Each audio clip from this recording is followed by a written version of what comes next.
Спомен и житие на блажениот учител наш Константин Филозоф, прв учител на словенскиот народ.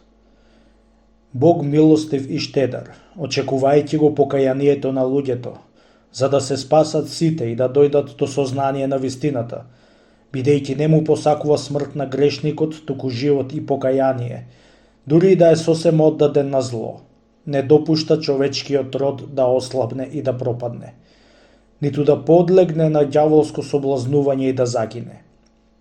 Тој во секое време и секој час не престанува да ни дели многу благодети, како од првин, така и до сега, најнапред преку патриарсите и отците, потоа преку пророците, а понив преку апостолите и мачениците, преку праведниците и учителите, одбирајќи ги од овој тревожен живот.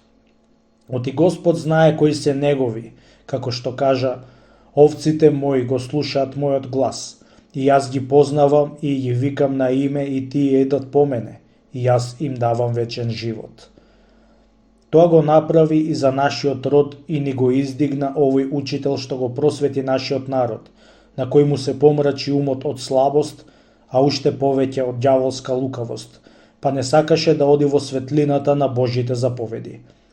А неговото житие, макар и накусо раскажано, покажува каков беше тој, па оној што сака, слушајќи го ова, ќе му стане подобен нему, добивајќи полет и отфрлувајќи ја мрзата, како што кажа апостолот, угледајте се на мене, како јас на Христа. Во градот Солун имаше еден маж од благороден род и богат, по име Лав, кој што заземаше чин на друнгари под стратик. Тој беше правоверен и праведен, исполнувајќи ги во потполност сите Божји заповеди, како некогаш Јов. Живеејќи со својата жена, изродија 7 деца. Седмото, најмалото дете, беше Константин Филозоф, наш учител и наставник. Кога го родила мајка му и го предала на доилката да го дои, но детето не сакало да фати туѓа цицка освен мајкината, се додека не било надоено. А тоа било Божја промисла. Детето изгледано со чисто мајкино млеко, да биде добар никулец од добар корен. Потоа, овие добри родители во согласност живееа 14 години воздржувајќи се, како брат и сестра, само за Господа и никако не го престапија овој завет, се додека не ги раздели смртта. Кога дојде времето, таткото да оди на суд, мајката плачеше над детето велејќи: за ништо не се грижам, само за ова дете, како ќе се изгледа. А тој и рече: верувај ми, жено, се надевам на Бога дека тој ќе му испрати татко и таков воспитувач што ги поучува сите христијани. И така стана.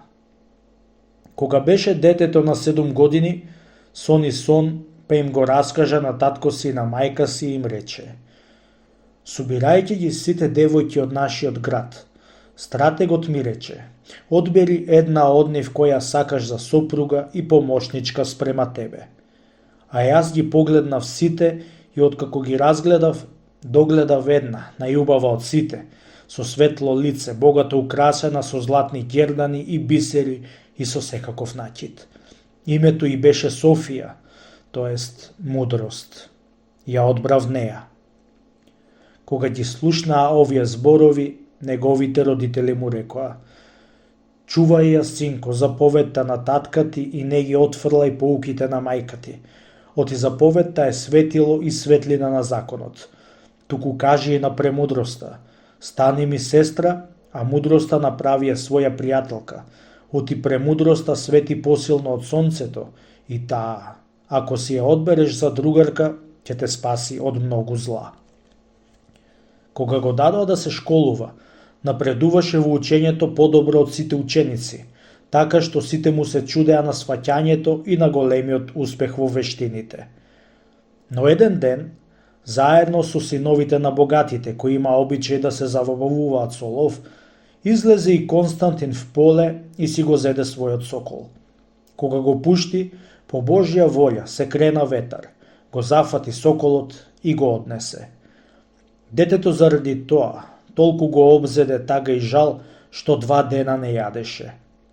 Оти Господ милостив со своето човеколюбие го начека и го улови, не сакајќи овој да се навикне на животни задоволства. Како некогаш што беше уловен плакит во лов на елени, така и овој со помошта на сокол. Размислувајќи за суетата на овој живот, момчето се покаја и рече: таков ли е овој живот, та место радоста жалост има во него? Од денеска ќе тргнам по друг пат, подобар од овој. Нема да ги трошам деновите во тревогите на овој живот. Па се зафати за наука, седејќи дома и учејќи ги напамет книгите на Свети Григорий Богослов. На зидот имаше направено крстен знак, ја напиша оваа похвала на Свети Григорија. О Григорий, човек во телото, ангел во душата, бидејќи си во телото човек, се јавуваш како ангел, а твојата уста како еден од серафимите го прославува Бога и ја просветува сета вселена со толкувањето на вистинската вера. Затоа и мене што клечам пред тебе со љубов и со вера, прими ме и биди ми просветител и учител. Така се молеше. Кога навлезе во многу беседи и голема мудрост, а не можеше да ја свати нивната длабока смисла, западна во голема тага.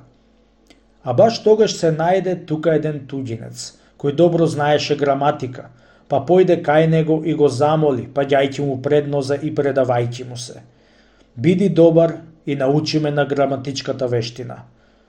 Но тој беше закопал својата дарба, па му рече: момче, не мачи се.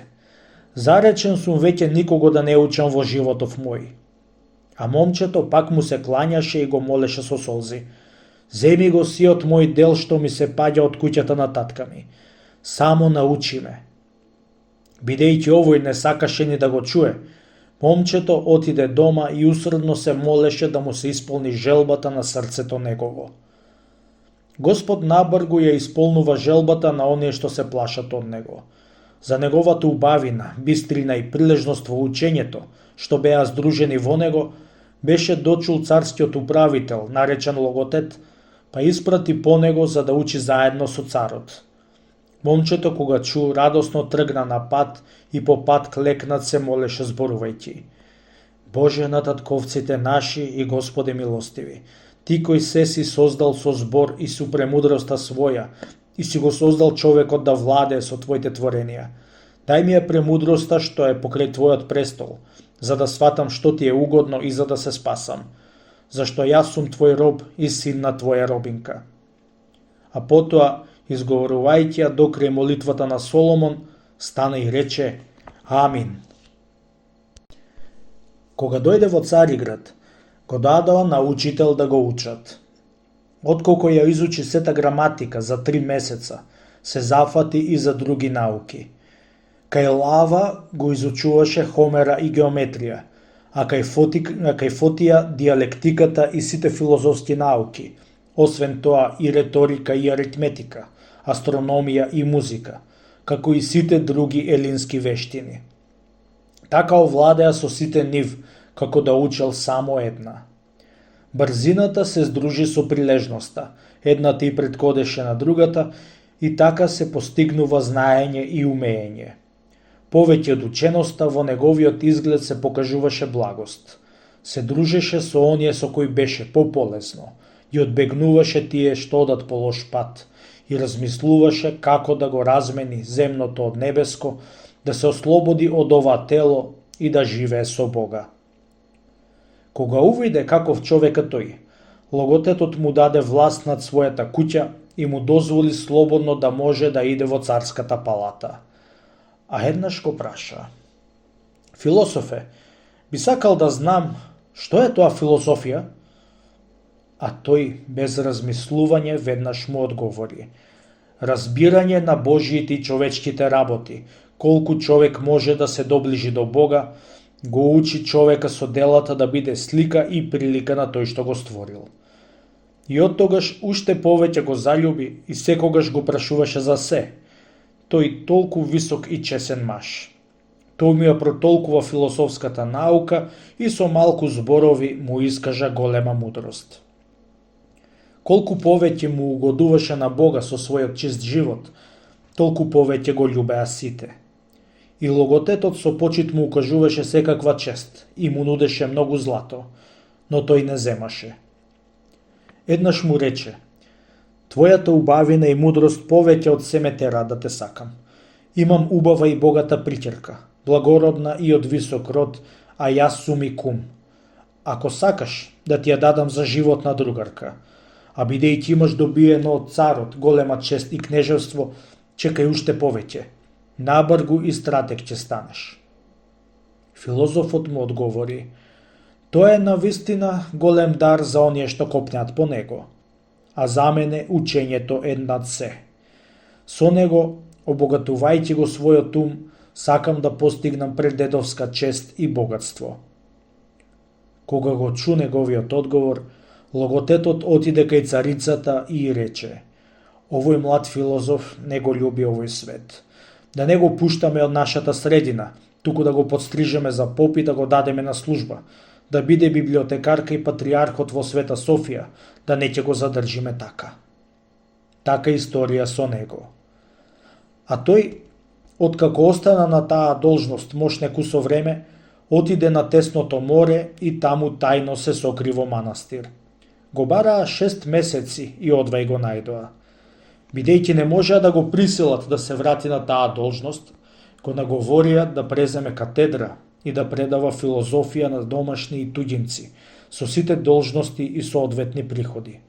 Затоа се нафати. Тогаш патриархот Јован покрена ерес, учејќи да не се почитуваат светите икони. Свикаа собор и го осудија дека учи криво и го симна од престолот. А тој велеше: со сила ме протераа, но не ме победија во препирањето, зашто никој не може да се спротистави на моите зборови. Тогаш царот со патриархот, откако го подготви филозофот, го испрати против Јована велејќи му го ова: ако можеш ова момче да го победиш во спорот, пак ќе го добиеш својот престол. А Јован, кога го виде филозофот навидум толку млад, а не знаејќи дека е во умот толку мудар, како и тие што беа пратени со него, им рече: вие не сте достојни ни за моето подножје, а не да се препирам со вас. На тоа филозофот му одговори: не постапувај како обичните луѓе, туку гледај се на Божјите заповеди. Како ти што си од земја, а душата ти ја создал Бог, такви сме и сите ние. Затоа, човече, гледајќи в земи, не биди горделив. Јован рече пак: нема смисла да бираме цвеќе на есен, ниту старци да се тераат во војска, како некој си момче Нестор. А филозофот му одговори: зборуваш сам против себе си. Кажи ми, во која доба е душата посилна од телото? Тој одговори: во староста. На тоа рече филозофот: на каква борба те тераме? На телесна или на духовна? Овој одговори: на духовна. А филозофот му рече: според тоа, ти сега сакаш да бидеш посилен, па затоа не кажувај ни такви сказни, зашто не бараме цвеќе без време, ниту те тераме во војна. Така осрамотениот старец го сврте разговорот на друга страна и рече: кажи ми, момче, зошто ние не му се клањаме на скршениот крст, ниту го целиваме? А како не се срамите да почитувате икона, ако е насликана само до појас? А филозофот одговори: крстот има 4 дела. Ако му нема еден дел, веќе се губи неговата форма, а иконата само со лицето го представува ликот и сликата заради која била насликана. Кој ќе ја гледа нема да го види ниту лице на лав, ниту лице на рис, туку лик на тој што го представува. Пак старецот продолжи: зошто тогаш му се клањате на крстот без надпис, макар што имало и други крстови? А иконата, ако не е напишано името на тој што е представен на неа, не ја почитувате? Филозофот му одговори: секој крст има форма слична на Христовиот крст, додека иконите сите немаат еднаква форма. А старецот рече: бидејќи Господ му рекол на Мојсија: не прави никаков лик спротив себе, зошто вие го создавате и им се клањате? На ова филозофот му одговори: да речел Бог, не прави никаков лик, ти би имал право, но тој рекол некаков било, тоест недостоен. Старецот на ова не можеше да одговори и засрамен замолче. По ова, агарените, наречени сарацени, започнаа да хулат на единственото божество на Светата Тројца, велејќи: како вие христијаните, сметајќи дека Бог е еден, пак го разделувате него на три, велејќи дека се Татко и Син и Свети Дух? Ако можете тоа јасно да го протолкувате, испратете ни такви луѓе што можат да зборуваат за тоа и да не убедат. Филозофот тогаш имаше 24 години. Царот свикувајќи собор, го повика и него и му рече: слушаш ли, филозофе, што зборуваат поганите агарени против нашата вера? Бидејќи си слуга и ученик на Света Тројца, оди и спротистави им се, а Бог, кој приведува кон крај секакво дело и кого го славиме во Тројцата, Таткото и Синот и Светиот Дух, тој нека ти даде благослов и сила во зборот. Нека те прикаже како друг нов Давид кој со 3 камена го победил Голијата и нека те врати кај нас, достоен за Царството Небесно. Кога го чу ова, одговори: со радост ќе појдам за христијанската вера. Заре може нешто да биде посладко за мене на овој свет, одошто да живеам и да умрам за Света Тројца? Му го дадоа Асикрит, Георги и ги испратија. Кога стасаа таму, видоа дека имаше насликани демонски ликови насекаде по вратите на сите христијани и дека пред нив правеа неприлични призори. Тогаш филозофот го запрашаа вака: можеш ли, филозофе, да го разбереш ова што значи? А тој рече: гледам демонски ликови и мислам дека внатре живеат христијани, па бидејќи овие не можат да живеат заедно со нив, бегаат од нив надвор. А таму каде што нема такви слики од надвор, таму тие се внатре, заедно со домашните. Седејќи за време на ручек, агарените, умни и учени луѓе, вешти во геометрија, астрономија и другите науки, обидувајќи го му поставуваа прашања, зборувајќи: гледаш ли во тоа, филозофе, чудно чудо, што Божиот пророк Мухамед ни донесе блага вест од Бога и ги преобрати моите луѓе и што сите ние се придружуваме до неговиот закон и во ништо не отстапуваме од него. А вие, христијаните, го исповедате Христовиот закон на вашиот пророк. Едни вака, други инаку, како кој сака, така чините и правите. На овие филозофот им одговори: нашиот Бог е како морската длабочина и пророкот за него вели: кој ќе го бара неговиот род, оти неговиот живот од земјата се вознесува. Да го бараат, мнози навлегуваат во тие длабини, и тие со силен ум, со негова помош примајќи го умственото благо, препливуваат и се враќаат. А слабите како да се обидуваат во гнили кораби да препливаат, па едни тонат, а други со мака одвај дишат и се лулаат на брановите во бессилна мрза. И вашето е тесно и достапно, така што секој може да го прескочи, мало и големо. Тоа не е над човечките навики, па секој може да го исполни. А вам пророкот ништо не ви заповедал, бидејќи не можел да го заузда вашиот гнев и похотливост, туку ви допуштил во која пропаст може да ве бутне. Умниот нека разбере, а Христос не така, туку оздола нагоре го крева товарот со вера и со делото Божие го учи човека. Како творец на се, го создал човекот на средина помеѓу ангелите и животните, одделувајќи го со говорот и разумот од животните, а со гневот и похотливост од ангелите. Па на кој од тие делови му се доближува, преку тој дел уште повеќе им се приближува, на горните или на долните.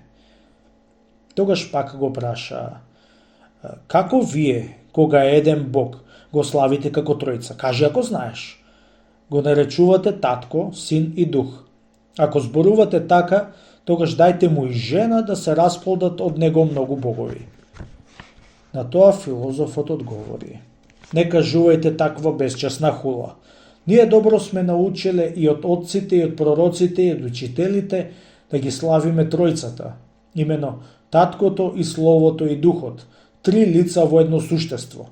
Имено, Словото се воплотило во девицата и се родило заради нашето спасение, како што сведочи и вашиот пророк Мухамед, кој што го напишал ова.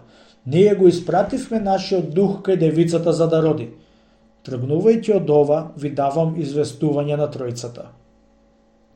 Победени со овие зборови, тие го свртеа спорот на друга страна, велејќи: така е како што кажуваш, гостине.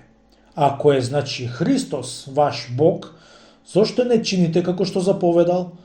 Во евангелските книги пишува: молете се за непријателот, чинете им добро на оние што ве мразат и што ве прогонуваат, и навртете го образот на тој што ве удара.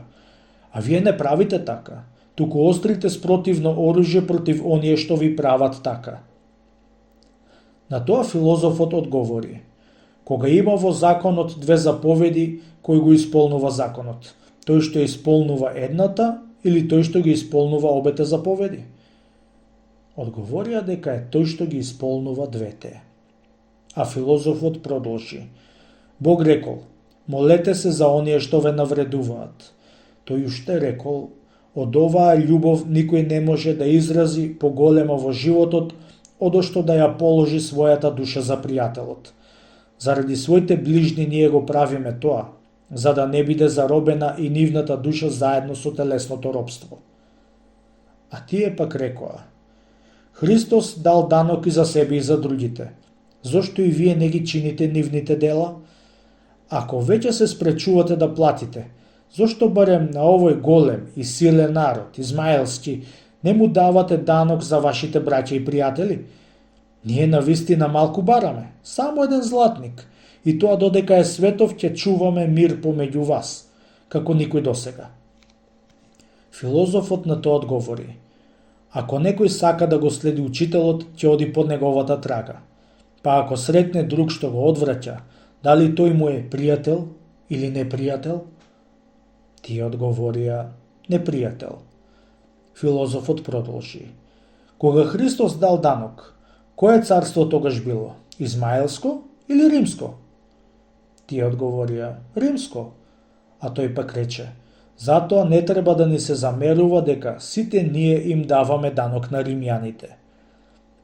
По ова и многу други прашања му поставуваа, обидувајќи го сите си знаења што ги знаеја тие самите.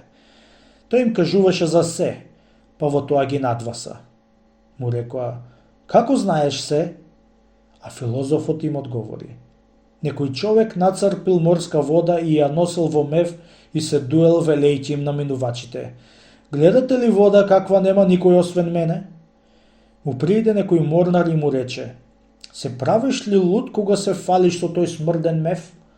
Ние имаме од тоа цело море. Така постапувате и вие, а сите уметности потекле од нас.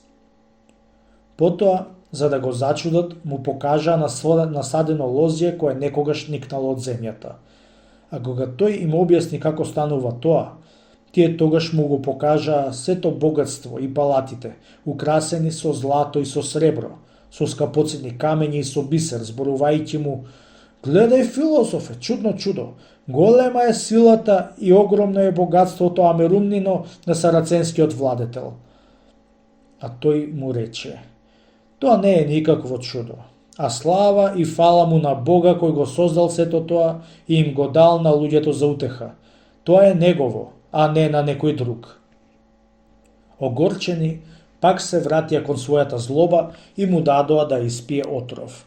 Но Бог милостив, кој што рекол: и да испиете нешто смртно нема да ви наштети, го спаси и него и пак се врати здрав во својата земја.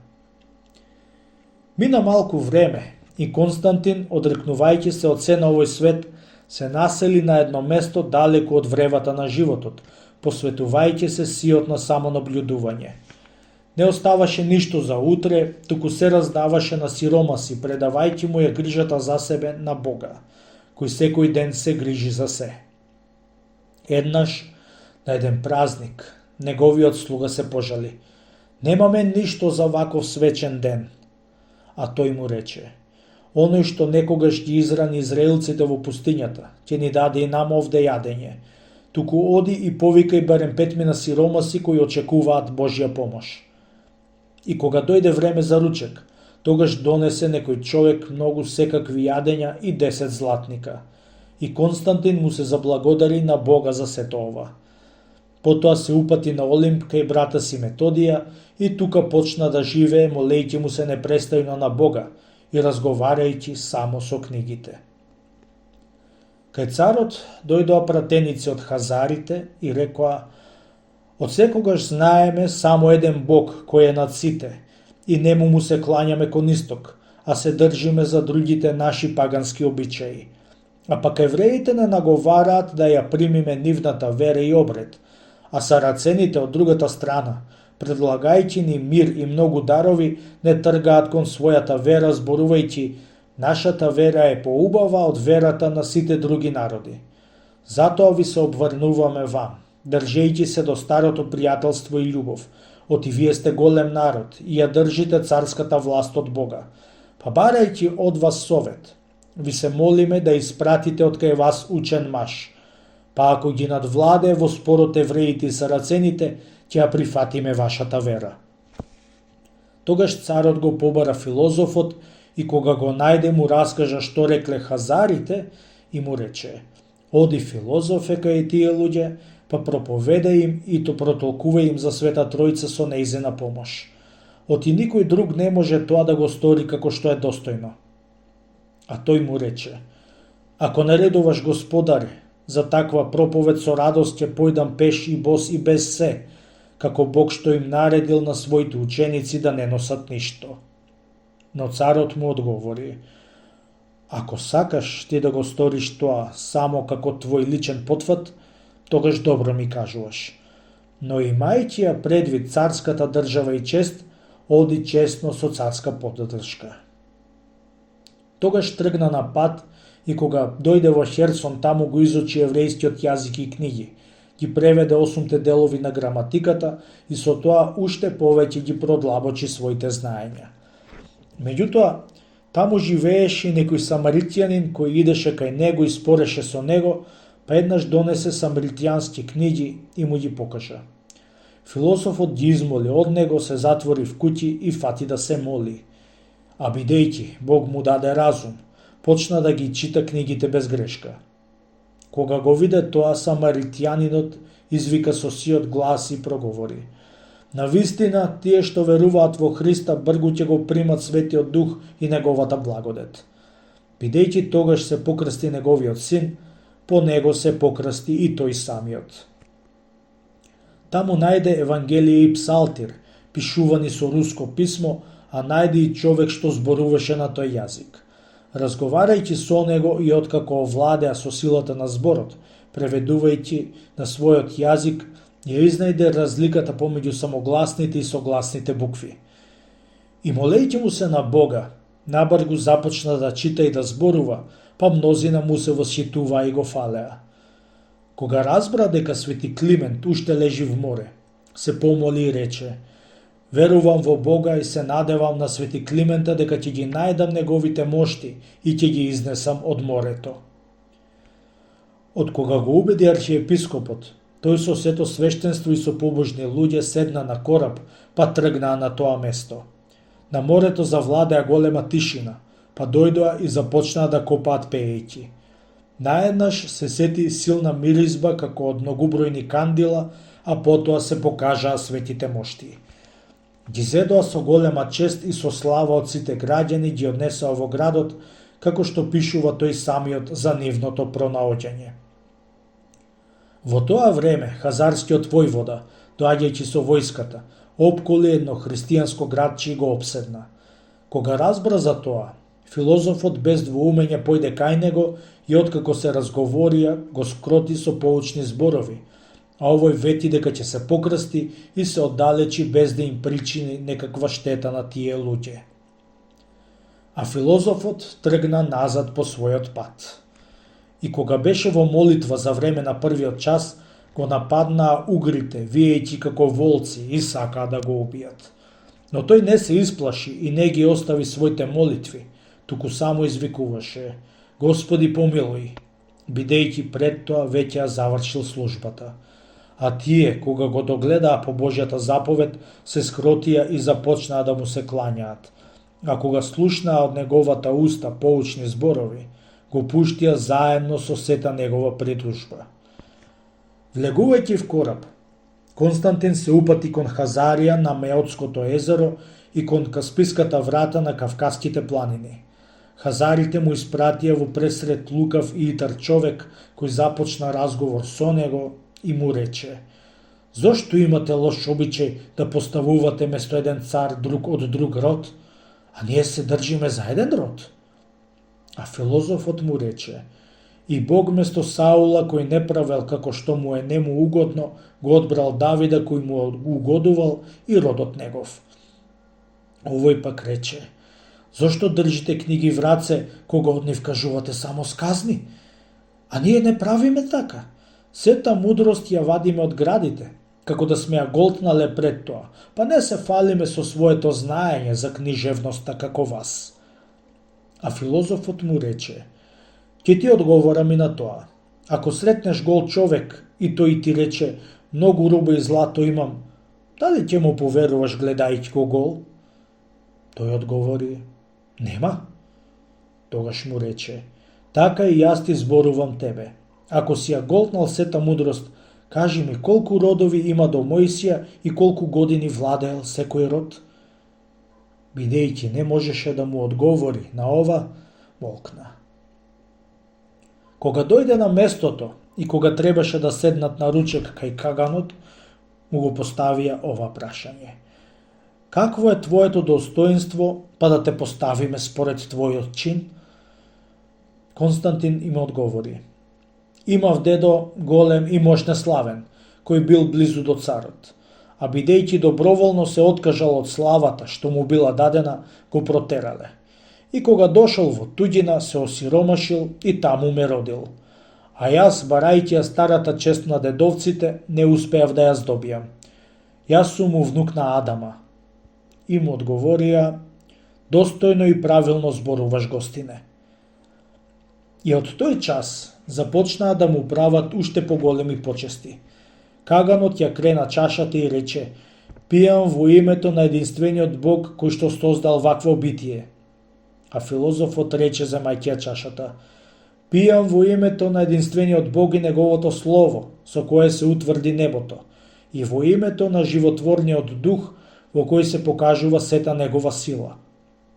Каганот му одговори: За сето тоа зборуваме еднакво, а само ова го сваќаме различно. Вие ја славите Троицата, а ние единствениот Бог, како што е во книгите. А филозофот рече за тоа: Книгите ги проповедаат Словото и Духот. Ако некој ти прави чест, а твојот збор и дух не ги почитува, а друг пак ги почитува сите три, кој тогаш од тие двајца подобро ти прави чест? А овој одговори: Тој што ги почитува сите три. На тоа филозофот одговори: Затоа и ние правиме подобро кога го прикажуваме тоа во предметите и ги слушаме пророците. Исаија рекол: Чуј ме, Јакове, Израиле, кога го викам: Јас сум првиот, јас сум до века и сега, мене ме испрати Господ и Духот негов. Тогаш евреите што стоеја до него му рекоа: Кажи тогаш, како може жена да го собере Бога во својата утроба, а на него не може ни да се гледа, а камоли да го роди? А филозофот, покажувајќи со прст кон Каганот и неговиот прв советник, рече: Ако рече некој дека првиот советник не може да го погости Каганот, а ќе рече дека и последниот негов слуга може и да го погости Каганот и чест да му направи, кажете ми, како треба да го наречеме? Луд или разумен? Тие одговорија: Па голема будала. Пак филозофот им рече: Што е најчесно од сите видливи нешта? Му одговорија: Човекот, бидејќи е створен како слика Божја. На тоа филозофот пак им рече: Па зарем не се глупави тие што велат дека Бог не може да се собере во човекот, а него го собрало и во капина, и во облак, и во луња, и во чат, тогаш кога му се јавил на Мојсија и на Јов. Како би можел, додека е еден болен, друг да лекува? Што ме човечкиот род изгнијан? Од кој друг би можел да се поднови, ако не од самиот Творец? Одговорете ми. Ако сака лекарот да му стави мелем на болниот, дали ќе го стави на дрво или на камен и дали ќе покаже дека човекот се исцелил од тоа? И зошто Мојси, вдахновен од Светиот Дух, во својата молитва рекол со раскрилени раце: во татнежот на спилите и гласовите на трубите не јавувај ни се веќе, Господе милостив, туку всели се во нашите утроби и одземи ни ги гревовите наши, оти така вели Акила. И тогаш се разотидоа од ручекот, утврдувајќи ден кога ќе разговараат за сето ова. Кога седна пак со Каганот, филозофот рече: ете, јас сум единствениот човек помеѓу вас, без роднини пријатели, а сите сепак расправаме за Бога во чии раце е се, па и нашите срца. Оние од вас што се силни во зборувањето, во нашата беседа за она што ќе разберат, нека кажат дека е така. А што нема да разберат, нека прашаат да им објасниме. А евреите одговорија и рекоа: и ние во книгите внимаваме на Словото и на Духот. Тогаш кажи ни, кој закон им го дал Бог на луѓето најнапред? Мојсиевиот или тој за кој вие се придружувате? Филозофот рече на тоа: дали прашувате за тоа зашто вие се придружувате до првиот закон? Тие одговорија: да, токму така и треба. Филозофот продолжи: во таков случај, ако сакате да се придржувате до првобитниот закон, ќе треба наполно да се откаже од обрезанието. Тие го прашаа: зошто зборуваш така? А филозофот им одврати: кажете ми без да криете, дали првиот закон бил со обрезание или без обрезание? Тие одговорија: мислиме дека бил со обрезание. Филозофот пак рече: нели Господ најнапред му дал закон на Ноја, а по заповедите дадени на Адама и по неговото отпадништво нарекувајќи го законот Завет? Имено тој му рекол: еве, јас го поставувам својот завет со тебе и со твоето семе и со целата земја, содржан во трите заповеди. Јадете се како зелени билки, се што е под небото и се што е на земи и што е во водите. Само не јадете месо со крв, во која е неговата душа. А кој ќе пролее човечка крв, да се пролее и неговата заради оној. Тогаш, што ќе кажете против ова кога велите дека го држите првиот закон? А пак евреите му одговорија: ние сметаме дека првиот закон е на Мојсија, а тоа другото Бог не го нарекол закон, туку завет, како и пред тоа заповедта на човекот во рајот. А после на Авраама поинаку, обрезание, а не закон. Друго е значи закон, а друго е завет. Затоа Творецот ги нарекол различно едното и другото. Филозофот им одговори на тоа: а јас ќе ви кажам дека законот се наречува завет. Оти Бог му рекол на Авраама: го поставувам својот закон во телото ваше, и тоа такуѓере го нарекол завет, за да биде тоа знак помеѓу мене и тебе. Исто така, тој пак го повикал Еремија: слушај го сега овој закон, ќе им кажеш, вели, на луѓето јудини и оние што живеат во Ерусалим вака: ова го кажува Господ Бог Израилев: проклет да е човекот што не ќе ги послуша зборовите на овој завет, што сум го заповедал јас на вашите татковци, оној ден кога ги изведов од земјата египетска.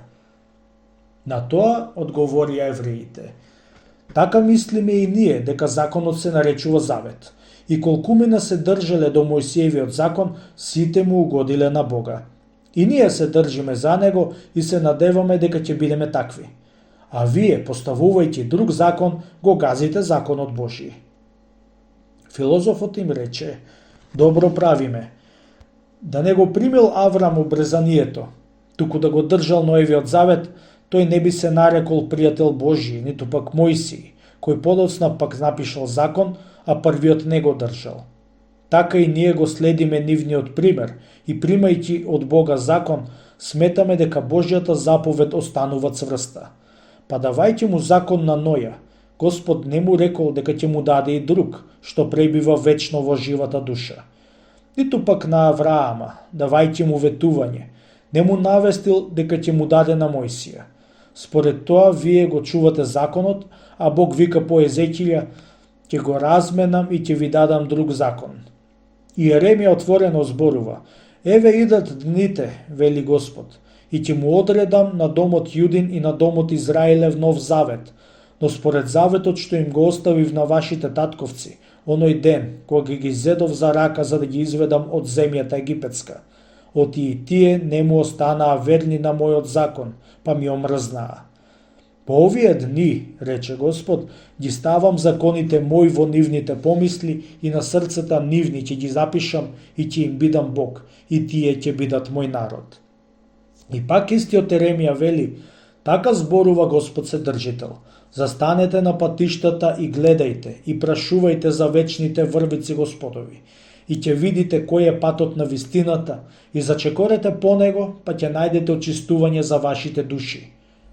Тие рекоа, не идеме, поставив стражари помеѓу вас, послушајте го гласот на трубата.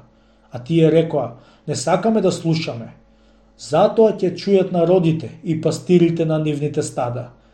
И потоа, слушај земјо, еве јас испраќам зло на овој народ, плод на нивното отпадништво, оти не ги послушаа и не ги примија зборовите на моите пророци и мојот закон, што го проповедаа пророците, го отфрлија.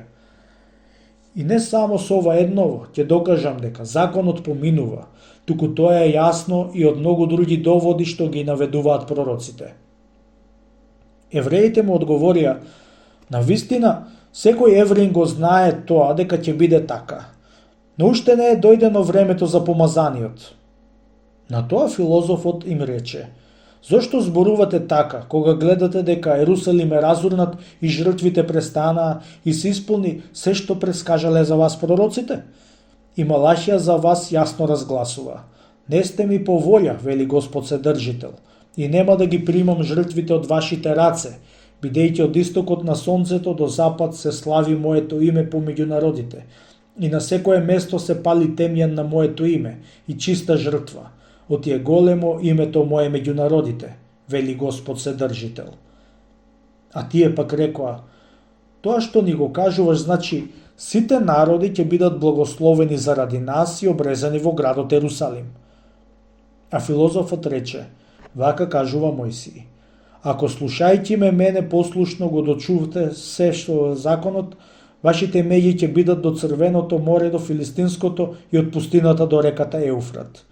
И пророците извикуваат, ние народите од семето Авраамово ќе бидеме благословени, и кое потомците од Јесеовиот корен го нарекле надеж на народите, и кои сме осветени со славата Божја како светлина на сета земја и сите острови, независно од тој закон и место. Имено, Захарија кажува, радувај се многу, ќерко Сионска, еве царот твој иде кон тебе, кроток и јавајќи на магаренце. И потоа, ќе го истреби Ефремовото оружје и коњите ерусалимски, и ќе им огласи мир на народите, а власта ќе му биде од крајот на земјата до крајот на вселената. А Јаков рекол, не ќе ги снема кнезовите во коленото Јудино, ниту водачите од бедрата негови, додека да дојде тој за кого се чува сето тоа, и тој е исчекувањето на народите. Кога ќе видите дека сето тоа станало и се исполнило, кој друг чекате? Оти Данило, поучен од ангелите, рекол, 70 недели до Христа, водачот, тоест 490 години да се запечати видението и пророштвото. Што значи според вас железното царство, на кое размислува Данило во ова видение? Тие одговорија, римското. Тогаш филозофот го праша, а камен што се оттинал од озгора без човечки раце, кој е? Тие одговорија, помазаниот. Па продолжија, тогаш, ако признаеме врз основа на пророците и другите докази дека тој е веќе дојден, како што кажуваше ти, тогаш како досега римското царство го држи господството? Филозофот одговори: не го држи веќе. Минало како и се друго според сликата на видението. Оти нашето царство не е римско, туку Христово, како што кажува пророкот. Небесниот Бог ќе го подигне царството што нема да се растури до век, и неговото царство нема да му се остави на друг народ. Тоа ќе ги затре и ќе ги развие сите царства, а самото ќе стои до века. Зарем не е христијанско царството што се нарекува сега со Христовото име? Римјаните ги почитувале идолите. А овие, било да се од овој или од оној народ и племе, царуваат во името на Христа, како што изјавува обрнувајќи ви се пророкот Исаија. Го оставивме името ваше да се наситат со него моите избраници, а вас ќе ви испотепа Господ, па тие што му служат нему ќе ги наречуваат со ново име, кое ќе се благословува по сета земја. Оти го благословуваат на земја, се заколнуваат со небесниот Бог. Не се исполнили сето предскажување на пророците јасно кажано за Христа? Исаија го предскажува неговото раѓање од девица, велејќи вака: еве девица ќе прими во утробата и ќе роди син и ќе му турат име Имануел, што значи Бог е со нас. А Михеј рекол: и ти Витлееме, земјо Јудина, по ништо не си најмал под власта на јудините водачи, оти од тебе ќе излезе водачот што ќе биде пастир на народот од мојот Израел. Неговото потекло исконско, од муграта на вековите. Затоа ќе ги пуштат до рокот, додека да роди родилката. А Еремија: прашајте и видете дали родила машко. Оти е голем тој ден, друг таков немало, и мачен час му дошол на Јакова, и со тоа беше спасен. А пак Исаија рече: пред да роди таа што е во родилни маќи, пред да дојде раѓањето, ги избегна болките и роди машко. Пак на ова одговори евреите: ние сме од Сим, благословено племе, благословени сме од нашиот татко Ное, а вие не сте. Објаснувајќи им за тоа, Константин рече: благословот на вашиот татко не е ништо друго освен благодарност на Бога, а од тоа ништо не произлегува. Еве вака е: благословен Бог Симов. А на Јафета, од кого сме ние, му вели да го расшири Господ Бог Јафета и да се насели во полињата Симови. И така, објаснувајќи им од пророците и од другите книги, не се откинуваа додека не рекоа сами: така е како што кажуваш ти. И пак рекоа: зошто вие се надевате на човек и мислите дека сте благословени, а светите книги го проколнуваат таквиот? Филозофот одговори: според тоа, дали е Давид проклет или благословен? А тие одговорија: мош не благословен е. А филозофот вели: така и ние се надеваме на оној, на кого се надевал тој. Оти тој рекол во псалмите: еве го човекот на мојот мир на кого се надевав, а тој човек е Христос Бог. А кој се надева на обичен човек, ние и него го сметаме за проклет. Тогаш тие поминаа на друг предмет зборувајќи: како вие христијаните го отфрлате обрезанието, а Христос не го отфрлил, туку го извршил според законот? Филозофот одговори: тој што му рече на Аврам најпрво: еве ќе поставам помеѓу мене и тебе заветен знак. Тој дошол и го исполнил, чувајќи го од онега, од Аврама, до овега, односно Христа. А понатаму не му дал да трае, туку нам ни дал крштение. Тие пак рекоа: како тогаш? Други порано му угодиле на Бога, не примајќи го тој знак, туку Аврамовиот? Филозофот одговори: нема ниеден помеѓу оние што би имал две жени, туку само Аврам. И заради тоа неговиот уд е образан до одредена граница, што нема да ја пречекори, а давајќи на другите пример според првото раздобје на Адама, за да го следат. И на Јакова пак му го направи истото, здрвувајќи му ја жилата од бутината, затоа што зел 4 жени. Овој, откако ја свати причината затоа што зел 4 жени, му станало така му дале име Израел, тоест ум што го гледа Бога. и од тогаш веќе не се доближуваше до жена. А Аврам не го свати тоа. Евреите пак го прашаа: како вие кои се кланяте на идоли мислите да му угодите на Бога? Филозофот одговори: најнапред научете се да ги разликувате имињата. Што е тоа икона, а што е тоа идол? И ако сте разбрале тоа, не напаѓајте ги христијаните, оти тој израз има 10 значења во вашиот јазик. Ве прашувам сега јас. Дали била слика онаа скинија што ја догледал Мојсија на гората и ја донел долу? И дали тој направил слика на сликата, уметнички, како што прилега, слика со украси, клинци и кожи и килими и извондрени херовими? Бидејќи тој направил така, дали заради тоа ќе ви кажеме дека честите и се кланяте на дрво, на кожа и на шајак, а не на Бога, кој во тоа време покажал таква слика? Исто е и со храмот на Соломона, во кој биле прикажани херовими и ангели и многу други слики. Така значи, и ние христијаните, создавајќи икони на Божите угодници, им правиме чест одделувајќи го она што е добро од сликите на демоните. Светите книги ги кудат оние што ги пренесуваат како жртва своите синови и ќерки, навестувајќи им гнев Божи, а другите книги пак ги фрлаат оние што ги жртвуваат своите синови и ќерки. Пак му рекоа евреите: зошто вие, употребувајќи за храна свинско и зајачко месо, не постапувате против Божите заповеди? Им одговори: првиот завет заповеда: јадете се како зелени билки, оти на чистите им е чисто, а на поганиот и совеста му е осквернета. И Бог во книгата на Битието вели: ете, се е мошне добро. Но заради вашата лакомост нешто малку од тоа се одзеде. Од Јаков го изеде кажаното и се насити и се откаже љубимецот. И пак луѓето седнаа да јадат и да пијат и станаа да играат. Од многу работи, ние накусо изложивме олку само за сеќавање.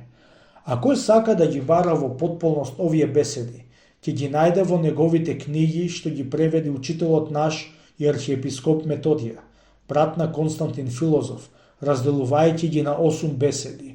И тука ќе ја видите силата на зборот со Божја благодат како пламен што ги гори противниците. Кога хазарскиот Каган со заповедниците ги чу овие сладки и подобни зборови негови, му рекоа: ти си испратен ваму од Бога заради наша надеж. Од него си ги спознал сите книги, се поред изложуваше, наситувајќи не со сладост на бедните зборови од светите книги. Но ние сме неписмени луѓе, па веруваме дека тоа е така од Бога. Туку ако сакаш уште повеќе да им дадеш мир на нашите души, секаква поука, за која те прашуваме, објасни ни со ред, во приказни. И потоа се растурија на почивка. Кога се собраа на другиот ден, му го рекоа ова: покажи ни чесен мажу со приказни и со умни размислувања која вера е подобра од сите.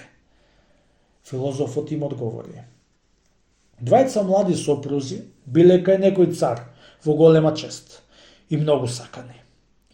Кога сгрешиле, царот ги истерал од земјата. Откако проживеале таму многу години, изродиле деца во сиромаштија, а децата, состанувајќи се заедно, се советувале по кој пат пак да си го вратат првобитното достоинство. Еден од нив велел вака, друг инаку, а секој советувал различно. Кој совет бил најзгоден, зарем не најдобриот? Тие пак рекоа: зошто зборуваш така? Секој го смета својот совет за подобар од другиот. Така евреите го сметаат својот за најдобар, сарцените својот, а другите некој друг. Кажи ни тогаш, кој треба да го сметаме за најдобар меѓу овие? На тоа им одговори филозофот: огнот ги испробува златото и среброто, а човекот со разум ја двои лагата од вистината. Тогаш кажете ми, што било причина за првото паѓање? Не било ли тоа последица од гледање на сладкиот плод и жет за божественост? Тие пак рекоа: така е.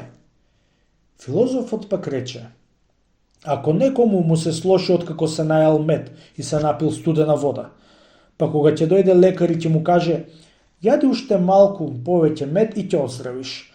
Друг пак лекар не кажува така, туку препишува спротивно лекување. Да се пости пиејќи место мед горчливо, а место студено да се загрева со топло. Па кој од овие двајца лекува повешто?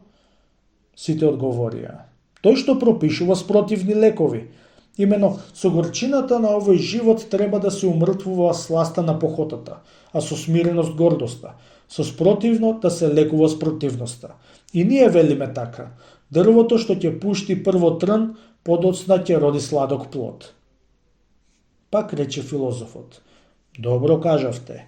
Во Христовиот закон е острината на Божиот живот, а таа во вечните пребивалишта донесува 100 пати поголем плод.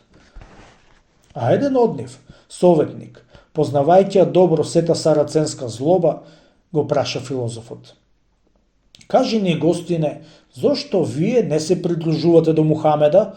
Тој многу го исфалил Христа во своите книги, кажувајќи дека е роден од девица, сестра на Мојсија, голем пророк, воскреснувал мртви и лекувал секаква болест со голема сила. Пак им одговори филозофот: на обајцата нека ни суди каганот. Кажи тогаш, ако е Мухамед пророк, како да му веруваме на Данило? Оти овој кажал: до Христа ќе престане секако видјавање и пророштво. Како може да биде пророк тој што се јавил по Христа? Ако го наречеме него пророк, тогаш Данила го отфрламе. На тоа рекоа мнозина: Данило што зборувал, го зборувал со Божја вдахновеност, а за Мухамеда сите знаеме дека е измамник и опасен за општото спасение и дека најголемите гадости што ги избулувал послужиле за слоба и за срамни дела. Пак им рече првиот советник од нив на сараценските пријатели: со помошта Божја, овој гостин ја собори на земја сета еврејска горделивост, а вашата ја префрли отаде река, како ѓубре. А потоа му рече на сиот народ: како што му дал Бог на царот христијански власт над сите народи и совршена мудрост, така влеал и вера во нив, а без неа никој не може да доживее вечен живот. Слава му на Бога до век. И сите рекоа: Амин. А филозофот со солзи им рече на сите: браќа и татковци, пријатели и деца, еве Бог даде разбирање за сите и достоен одговор. Ако има уште некој што се спротиви, нека дојди и нека оспори, инаку ќе биде победен во препирањето. А кој ќе се согласи со ова, нека се крсти во името на Света Тројца. А кој не сака, тој грев не е врз мене, а тој ќе увиди на судниот ден кога ќе седне судијата, древен по своите дни и ќе им суди на сите народи како Бог. Тие одговорија: ние не сме си себе си непријатели и од денешен ден помалку нека се крсти кој може и кој сака доброволно. А кој од нас му се клања на запад или се моли по еврејски или ја држи сараценската вера, набргу ќе прими од нас смрт. И така се растурија со радост. А од нив се покрстија 200 луѓе, отфрлајќи ги гнасните пагански обичаи и незаконски женачки. А каганот му напише на царот вакво писмо: Господаре, ти си ни испратил таков човек што ни ја објасни светлината на христијанската вера и со збор и со дело. И ние се уверивме дека тоа е вистинска вера и им наредивме на луѓето доброволно да се крстат, надевајќи се дека и ние ќе го достигнеме тоа. Сите ние сме му пријатели на Твоето царство и готови сме да ти служиме каде што ќе ти биде потребно. Кога го испраќаше филозофот, каганот почна да му дава многу дарови, но тој не ги зеде и рече: дај ми колку што имаш овде грчки пленици, тоа ми е повеќе од сите дарови. Ги насобраа докај 200 и му ги предадоа, и тој радосен тргна на пат. Кога дојдоа во безводни пусти предели, не можеа да поднесуваат жет, а кога најдоа вода во слатина, не можеа да пијат зашто беше горчлива како жолчка. Потоа сите се разидоа да бараат вода.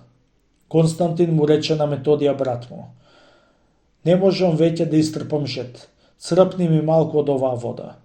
Тој што некогаш им ја разменил на израелците горчливата вода со сладка и нам ќе ни ја даде таа утеха. црпнаа и видоа дека е сладка како медовина и студена. Се напија и го прославија Бога, кој им чини такви нешта на своите слуги. Во Херсон за време на вечерата со архиепископот, филозофот рече: "Помоли се за мене, оче, како што би го сторил тоа татко ми за мене." А бидејќи некој го праша насамо зошто прави така, филозофот одговори: "Навистина ќе си оди од нас изутрина кај Господа и ќе не остави." И така стана, и овие зборови се исполнија. Кај фулскиот народ имаше огромен даб, сраснат со цреша, и под него принесуваа жртви, наречувајќи го Александар, а на жените не им допуштаа да му се доближат, да присуствуваат на принесувањето жртви. Кога чу филозофот за тоа, се потруди да дојде до нив, и откако застана помеѓу нив, им рече: "Елините појдоа на вечна бака, зашто и да небото и да земјата се клањаа како да Бог на толку големи и добри нешта. А вие што се клањате на едно дрво, безвредно нешто, на менето за горење, како ќе го избегнете вечниот оган?" Тие одговорија: "Ние не сме започнале да го правиме ова сега, туку сме го презеле од татковците и преку тоа постигнуваме се што молиме, а најважно е што врне изобилен дожд. Па како да го сториме ние тоа, кога никој од нашите не се оспелил да го стори? Некој да се оспелил да го стори тоа, во тој час ќе се ја види смртта, а ние нема веќе да видиме дожд до крајот на животот." Филозофот им одговори: "Бог кажува за вас во светите книги, а вие како се откажувате од него? Токму Исаија повикува во името на Господа: Одам да ги соберам сите племења и народи, и ќе дојдат и ќе ја видат славата моја, и ќе поставам знак на нив, и ќе ги испратам оние од нив што се спасиле кај народите во Тарсис, во Фул и Луд, и во Мосох и Товел, и во Елада и на далечните острови, кои не чуле за името мое, и ќе разгласи мојата слава помеѓу народите, вели Господ Седржител. И пак, ќе испратам рибари и многу ловци да ве ловат по ридиштата и по каменливите карпи. Познаете го, браќа, Бога кој ве создал. Еве го Евангелието на новиот Божи завет во кој сте крстени вие." И така, со сладки зборови ги да говори и им нареди да го пресечат дрвото и да го изгорат. Откако се поклони, нивниот старешина прииде го целива Евангелието, а потоа и сите други. Откога прибија од филозофот бели свети, пеејќи се упатија кон дрвото. Па филозофот зеде секира, удри 33 пати и им нареди да сите да го сечат под корен и да го изгорат. Истата ноќ Бог им испрати дожд, и со голема радост го прославија Бога, а Бог многу се радуваше на тоа. Филозофот појде во Цариград, и откако се состави со царот, живееше повлечено, далеко од врева, молејќи му се на Бога и престојувајќи во црквата на светите апостоли. Во Света Софија има една чашалска поцени камења, дело на Соломона, на која со еврејски и самаритјански букви се напишани стихови, кои никој не можел ни да ги прочита, ни да ги објасни. Кога ја зеде филозофот, ја прочита и ја објасни. Еве каков е првиот стих. Чашо моја, пророкувај додека имат звезди.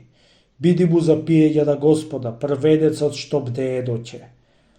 Потоа иде другиот стих. За да вкуси Господ, направена е од друго дрво. Пи и опивај се со веселба и извикувај Алилуја. И потоа третиот стих. Еве го кнезот и целиот собор ќе ја догледа неговата слава, и цар Давид е помеѓу нив. Потоа е напишат бројот 909. Кога филозофот токму ги пресмета, најде дека од 12-тата година на Соломоновото царство до царството Христово има 909 години. И тоа е пророштво на Христа. Додека така филозофот му се радуваше на Бога, пак дојде друга вест и друга работа, не помала од претходните. Ростислав, моравски кнез, поттикнат од Бога, откако се посоветувал со своите кнезови и моравјани, му упати пратеници за царот Михаил со порака. Нашите луѓе се откажа од паганството и придржувајќи се за христијанскиот закон, Но ние немаме таков учител што да ја објасни на наш јазик вистинската христијанска вера, за да не следат и другите земји гледајќи го тоа. Затоа испратиди Господаре, таков епископ и учител. Од кај вас секогаш тргнуваат на сите страни добри закони. А царот, откако свика собор, го повика Константина филозофот и запознавајќи го со таа работа му рече: знам дека си убавен филозофе, но ти треба да појдеш таму. Никој не може да ја изврши таа задача како тебе. Филозофот одговори: макар што би е снагата преборена и макар што сум болен, ќе одам таму да драго срце, само ако имаат букви за својот јазик. На тоа царот му рече: дедо ми и татко ми и мнози да други го барале тоа и не го нашле. Како тогаш јас можам да ги најдам? А филозофот рече: кој може да напише беседа по вода или да стекне име на еретик? Царот му одговори пак со својот вујко Варда: ако сакаш ти, Бог може да ти го даде тоа, зашто тој им дава на сите што го молат без сомневање и им отвора на тие сите што тропаат. Тогаш филозофот отиде и по својот стар начин се оддаде на молитва, заедно со своите соработници. И набргу му се јави Бог, кој секогаш ги послушува молитвите на своите слуги. И тогаш ги состави буквите и започна да ги пишува зборовите од Евангелието. Во почетокот беше зборот, и зборот беше во Бога, и Бог беше збор, и друго. Царот се зарадува на тоа и заедно со своите советници го прослави Бога, па го испрати него со многу дарови, откако му го напиша да Ростислава ова послание. Бог, кој што сака секој да ја создае вистината и да се издигне на поголемо достоинство, гледајќи твојата вера и потвик, направи и сега, во наше време, откривајќи букви за вашиот јазик, нешто што немало порано, но само во првите години да се придружите и вие кон големите народи што го слават Бога на својот јазик. И ете ти го испраќаме тој што му се јавил Бог, маш чесен и благоверен, мощен учен и филозоф. И еве, примајќи го овој дар, поголем и подостоен од сето злато и сребро и скапоцени камење и проводно богатство. Појди брзо со него да го зацврстиш тоа дело и со сето срце да го бараш Бога. Не го отфрлај општото спасение, туку раздвижи ги сите да не ги фати мрзата, туку да тргнат по прав пат, па и ти кој си го довел во својот подвиг до создадието на Бога, да ја примиш својата плата за тоа во овој век и во идниот за сите тие души што ќе веруваат во Христа нашиот Бог од сега па до век, и да оставиш спомен за себе на идните поколенија како Константин, великиот цар. Кога пристигна Константин во Моравија, со големи почести го прими Ростислав и откако собра ученици му ги предаде да ги учи. Овој набргу ја преведе сета црковна богослужба и ги научи да служат утрена, часови, вечерна, повечерна и тајна служба. И се отворија според зборовите на пророците, ушите на глувите за да ги чујат зборовите на писанието и стада јасен јазикот на пелтеците.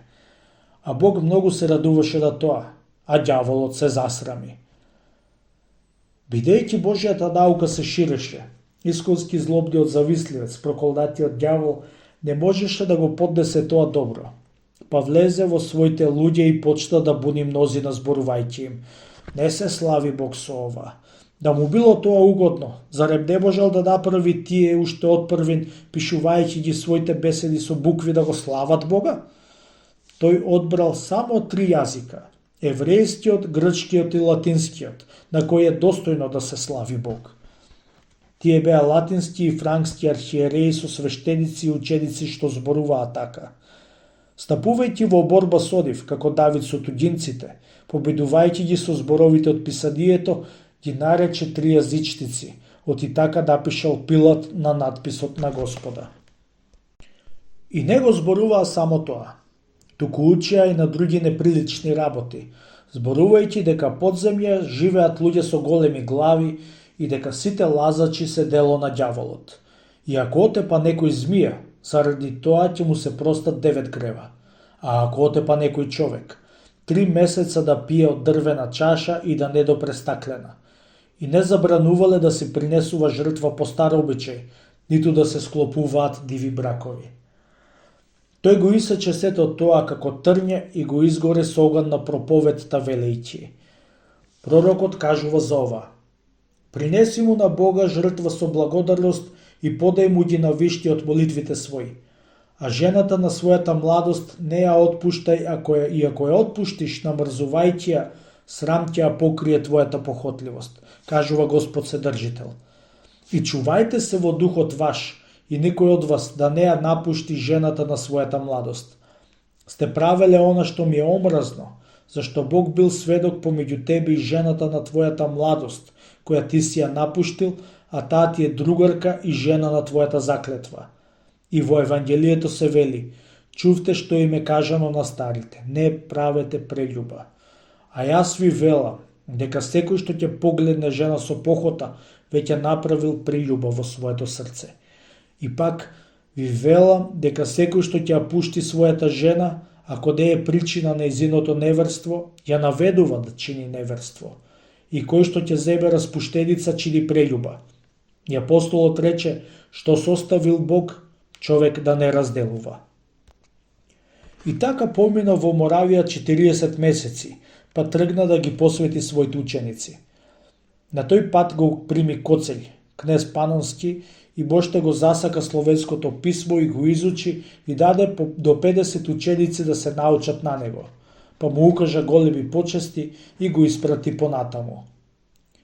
Тој не зеде ни од Ростислава, ни од Коцелја, ни злато, ни сребро, нити други нешта, туку го окажуваше евангелскиот збор бесплатно и сабо изболи од обајцата 900 пледици и ги ослободи.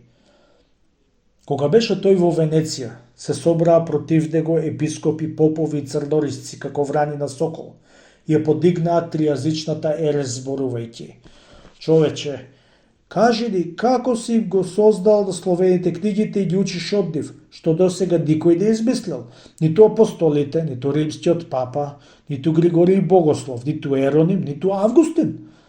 А ние знаеме само 3 јазика на кои е достојно во книгите да се слави Бог: еврејски, елински и латински. Филозофот им одговори: не врне ли дождот Бога еднакво врз сите? А сонцето не грее ли исто така за сите? Зарем не дишиме воздух сите еднакво? Па тогаш, како не се срамите да признаете само 3 јазика, а за сите други народи сакате да бидат слепи и глуви? Кажете ми, дали Бога го сметате толку бесилен, што да не може да ни го даде тоа, или толку завидлив, што да не ќе? А ние познаваме повеќе народи што се вешти на книга и го слават Бога секој на својот јазик. А тие се токму овие: ерменците, персијанците, авазгите, иверците, сугдите, готите, обрите, турсите, хазарите, арабјаните, египтјаните и сирците и многу други. Ако не сакате да разберете врз основа на ова, тогаш барем од светите книги запознавајте го судијата. Зашто Давид извикува: пејте му на Господа сета земјо, пејте му на Господа нова песна. И пак, извикнете му на Господа сета земјо, пејте и веселете се и запејте. И на друго место: сета земја нека ти се поклони и нека ти пее тебе и нека пее на твоето име Севишен. И понатаму: фалете го Господа сите народи и прославете го сите луѓе. И се што диши нека го фали Господа. И во Евангелието е кажано: а колкумина примил и им дал власт да бидат синови Божии. И пак во истото: не молиме само за нив, туку и за тие што ќе поверуваат во мене, заради нивните зборови. Сите да бидат едно, како ти, татко, што си во мене и јас во тебе. А пак Матеј вели: дадена ми е секаква власт на небо и на земји. Одете и научете ги сите народи, крстејќи ги во името на Таткото и Синот и Светиот Дух, учејќи ги да чуваат се што сум ви наредил. И еве, јас сум со вас во сите дни до свршувањето на векот. Амин. И Марко пак: тргнете по сиот свет и проповедајте Евангелие на секое суштество. И кој ќе верува и ќе се крсти ќе биде спасен, а кој нема да верува ќе биде осуден. А знаците на тие што веруваат ќе бидат овие. Со моето име ќе стеруваат ѓаволи, ќе зборуваат на нови јазици. Ви велам и вам, на учителите на законот, тешко вам, книжевници и фарисеи, лицемери што им го затворате на луѓето царството небесно, оти вие не влегувате и не пуштате да влезат тие што сакаат. И пак, тешко вам книжевници, што сте го зеле клучот на созданието, и сами не влегувате и не ги пуштате да влезат тие што сакаат. А на коринтијаните Павле им рече: би сакал сите да ги говорите јазиците, а уште повеќе да пророкувате. Оти е поголем тој што пророкува, одошто тој што ги говори јазиците, освен ако не толкува, за да види и црквата од тоа полза.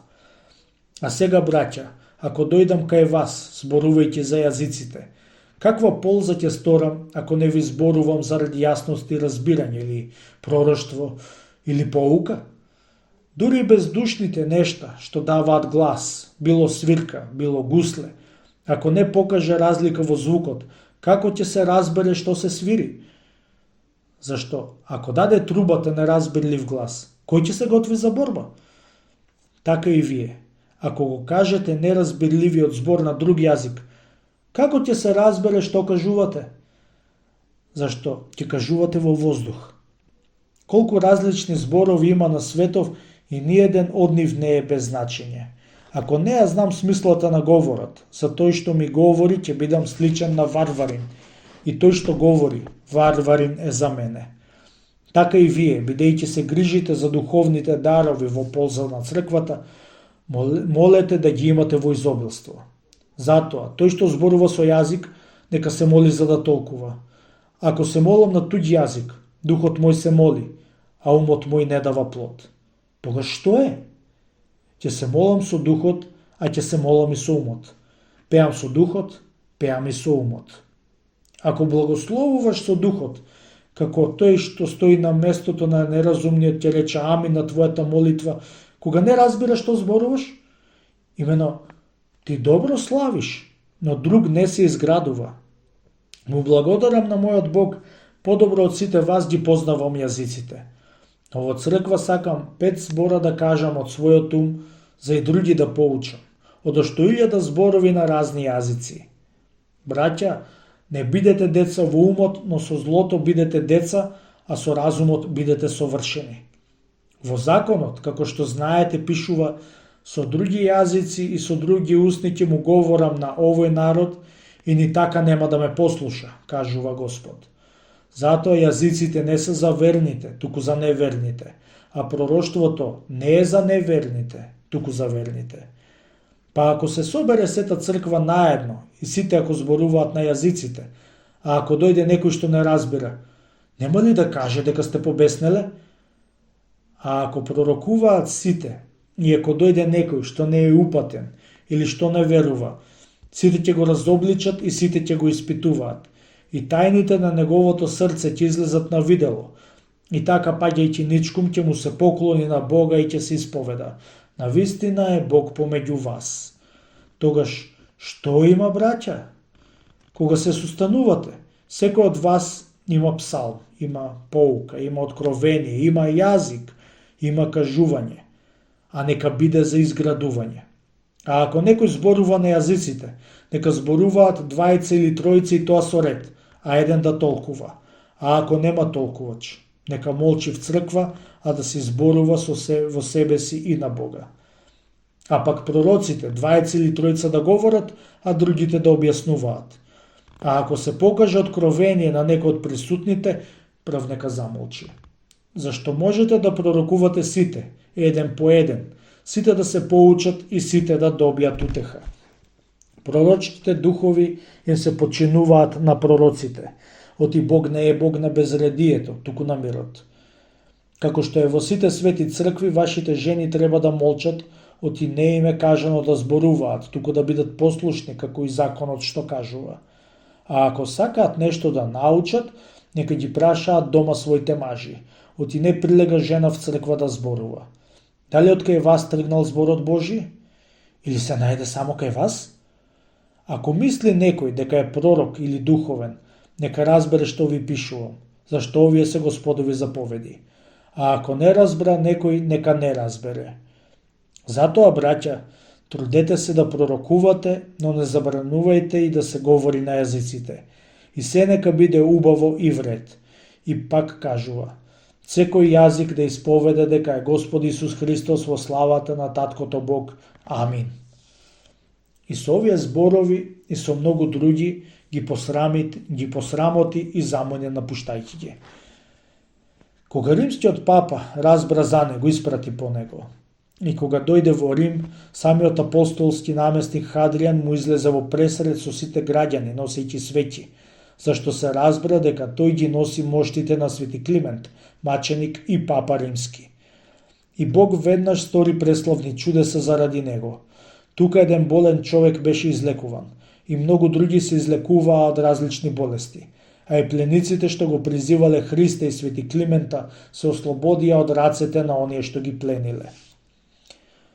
Папата, откако ги прими словенските книги, ги освети и ги стави во црквата Света Марија, што се нарече Фатне, односно јасли, и пееше над нив света литургија. Потоа папата им нареди на двајца епископи, Формоза и Гондрих, да ги посветат словенските ученици. И при посветувањето пееја литургија во црквата на Свети апостол Петар на словенски јазик. На другиот ден пееше во црквата на Света Патронила, а на третиот ден во црквата Свети Андреја, а потоа пак во црквата на големиот вселенски учител апостолот Павле пееја сеноќно бдеение, славејќи го Бога на словенски, а изутрината пак литургија над неговиот свет гроб, во што учествуваа епископот Арсений, еден од 7 епископи, и Анастасий библиотекар. А филозофот со своите ученици безпрестано во молитви му благодареше на Бога за тоа. А римјаните постојано идеа кај него, распрашувајќи го за се и добивајќи од него двојни и тројни објаснувања, па со радост се враќаа назад во своите домови.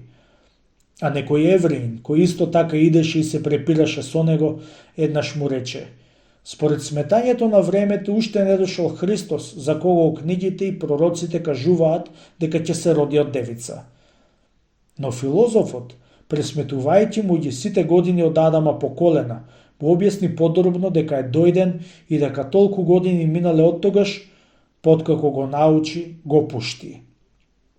Потоа го снајдоа многу тегоби и почна да се разболува. И откако многу дни ги поднесуваше маките на болеста, еднаш му се привиде Божиот лик, па почна вака да пее: заради оние што ми рекоа да влеземе во домот Господов, се развесели духот мој и срцето мое се зарадува. И облекувајќи се во свечена риза, мина така цел ден радосен зборувајќи: од сега не сум услуга на царот, ни на кој да е на земјава, туку само на Вседржителот Бог. Не бев и бев и сум вечно. Амин. А отредента се облече во света монашка схима, придружувајќи светлина кон светлината, и го зеде името Кирил. И во таа схима остана 50 дена. И кога се наближи часот да се упокои и да се пресели во вечните живеалишта, ги крена рацете свој кон Бога и му се помоли низ солзи, зборувајќи вака: Господе Боже мој, Ти што си ги створил сите ангелски редови и безтелесни сили, а небото си го разопнал и земјата си ја основал, и овие нешта си ги довел од небитието во битие, кои секогаш ги послушуваш тие што исполнуваат Твојата волја и што се плашат од Тебе и ги чуваат Твоите заповеди. Послушаја мојава молитва и дочувај го Твоето верно стадо за кое си ме поставил мене, невреден и недостоен раб Твој. Избави ги сите од секаква безбожна и паганска злоба, од какови да е многоузборен и хулен еретички јазик, кој кажува хула против Тебе. Погубија тријазичката ерес и подигнија црквата своја множејќи и собери ги сите во еден дух и направи од нив примерни луѓе кои мислат единствено за вистинитата вера Твоја и за вистинското исповедање и вдахни во срцата нивни зборот Твојата наука, зашто тоа е Твојот дар. Ако си не примил нас недостојни за проповедање на Евангелието на Твојот Христос, тогаш тие што ревносно прават добри дела и што прават она што ти е тебе угодно, а што си ми го дал мене, тебе како твои ти ги предавам. Управувај со нив со својата моćна десница и покри ги со покривот на твоите крилја, за да го фалат сите и да го слават Твоето име на Таткото и Синот и Светиот Дух. Амин. Тогаш ги исцелива сите со свет целив и рече: Благословен е Бог што не даде како лов на забите на невидливите непријатели наши да не растргнат, туку е раскина нивната мрежа и не избави да не изгниеме.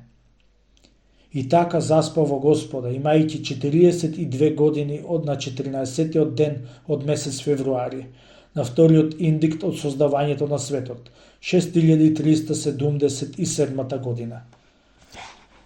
И им заповеда апостолскиот наместник на сите грци што беа во Рим, а исто така и на римјаните, да се соберат со свеќи и да пеат над него и да му направат погреб како што му го направиле и на папата. И така стана. Тогаш Методија, брат му негов, го замоли апостолскиот наместник зборувајќи: Мајка ни не заколна кога еден од нас прв ќе појде на суд, другиот да го пренесе брата си во својот манастир и тука да го закопа.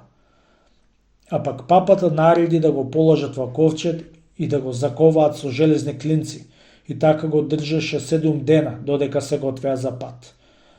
А му рекоа на апостолскиот наместник римските епископи: Бидејќи него, кој што минал толку земји, Бог го довел овде, и овде ја примил неговата душа. Овде и треба да биде погребан, како чесен маж. И рече апостолскиот наместник: Заради неговата светост и љубов, наспроти римскиот обичај, ќе го погребам во мојата гробница во црквата на светиот апостол Петар.